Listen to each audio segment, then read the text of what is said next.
Hi everybody, I'm Rob Jolliffe, and this is another Sabre Limited expert series back from our hiatus over the fall.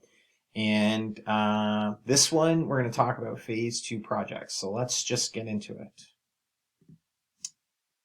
All right.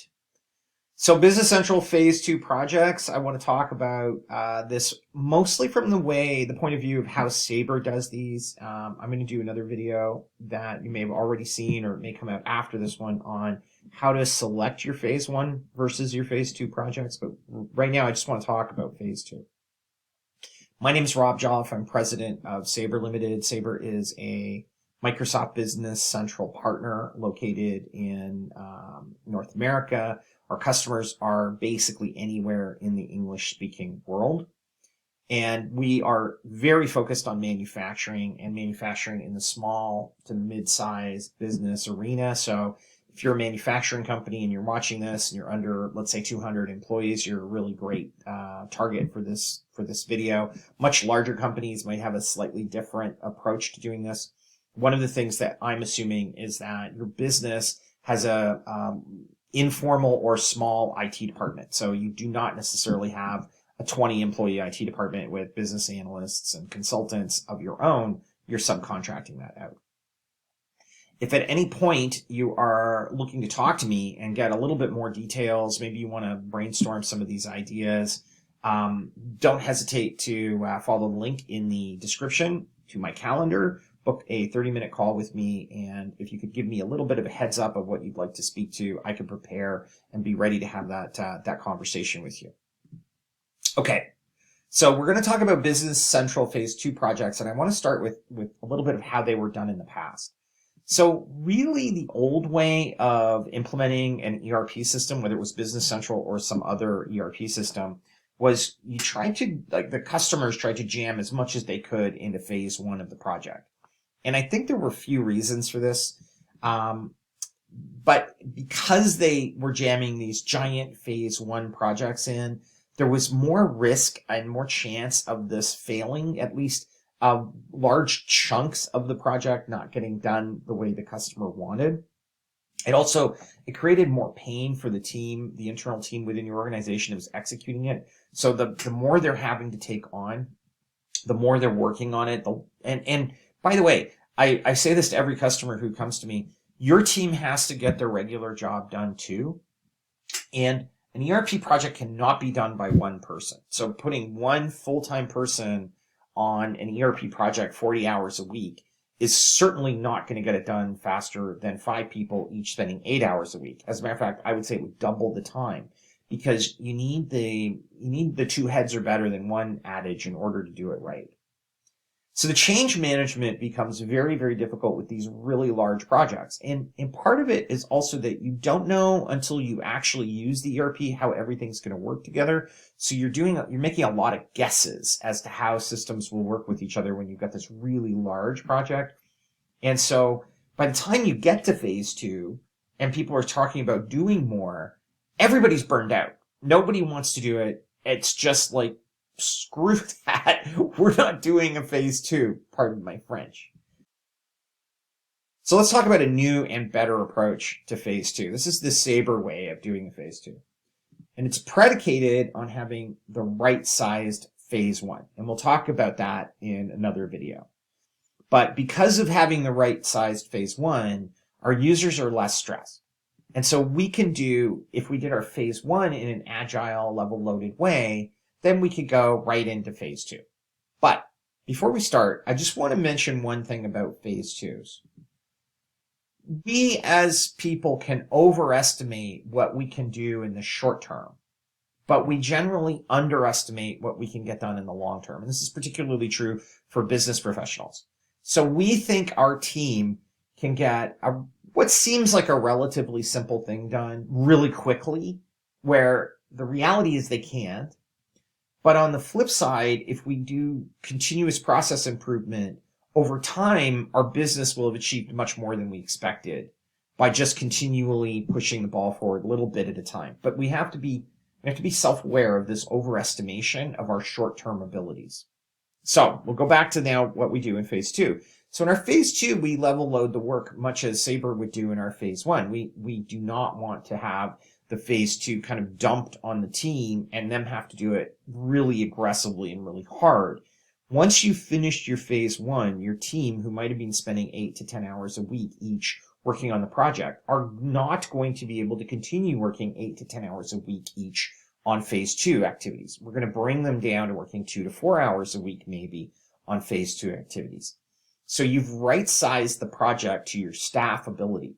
Now, again, if you're a really large company, you might actually have team members in place who can work full-time on a phase 2. They could just dedicate themselves to it because you're just a big organization with an IT team.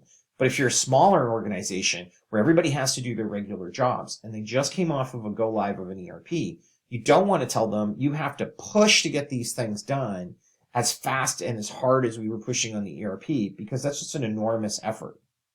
And they generally won't do it. So what we want a fractional consultant to come in and assist you in doing the work. This shouldn't say doing the work. They're doing the training and they're coaching. Your team are doing the work. Together, you build a rough outline of the goals and the timeline that you think it's going to take. And you have to be realistic about how much work your team as the customer has to do, because you often are doing all the testing, you're doing all of the evaluation of different, data that needs to be collected, etc. And you just got to be really realistic about this timeline because you overestimate your short-term capabilities. So our recommendation is you book a regular cadence of meetings with your consultant. And these should be weekly, maybe twice a week, and no more than about an hour and a half long each, where what you're trying to do is stay short and focused meetings where you get little incremental amounts of work done, and you assign achievable amounts of homework.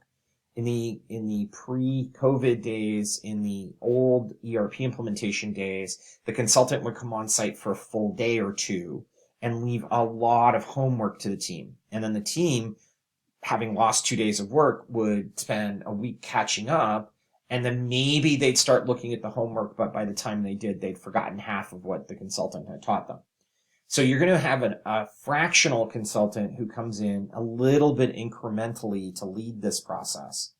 And a project coordinator or project manager whose job is going to be to just communicate between the milestones and the team members and the sessions and keep track of everything and just keep things on track. And one of the things that Sabre needs to do a little bit better in 2023 is, because we're using this incremental approach, quite often we're agilely developing the project. So we have a customer comes to us and says, I'd like to achieve this. So we just move them forward in little increments.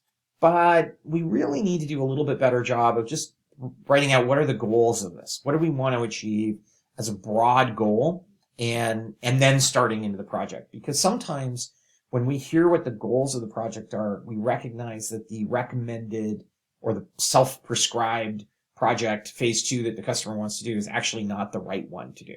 And so it's really good to go over what are the ultimate goals for the business. I want to improve the way we purchase materials, or I want to improve the way we schedule our shop floor, or I want to work with a warehouse, a third-party warehouse solution. I want to have it so that we don't have to send emails anymore, but the system can communicate. Just put that out in relatively good bullet point terms, and that would really help a lot in these phase 2s. So what are the benefits of doing it this way? Well, we're level loading your team as the customer, so you're not throwing this massive amount of work in, as I mentioned earlier.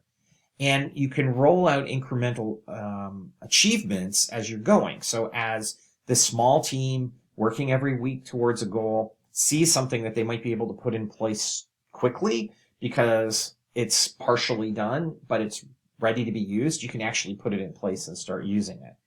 You can also, it helps keep realistic deadlines and outcomes when your team is regularly having sessions and regularly meeting, because they can see how fast this is progressing and they understand quite often what the elements are on their own side that need to be done. Another thing I think it's really important to do is it keeps costs under control. And the reason it keeps costs under control is because when you're moving more slowly and you're taking your time to evaluate what you're doing, you're less likely to throw good money after bad. Once you begin to see, hey, there's something not quite right with this. I was expecting outcome X, but I'm getting outcome Y. Why is that? You're catching that while you're going, as opposed to being surprised at the end. If this video was useful and you found it informative, please subscribe and follow. Click the subscribe button. You can click the bell icon as well to be informed of new videos coming to this channel. Share, please, with anybody that else who's interested in Business Central. If you'd like to reach out to Sabre and just make contact with us, you obviously can book a calendar appointment following the instructions in the description below, or you can reach us at www.sabrelimited.com. You can email me at sales@sabrelimited.com, and you can also reach me on LinkedIn at linkedin.com/in/Rob Jolliffe. Thanks so much, and I look forward to seeing you next time.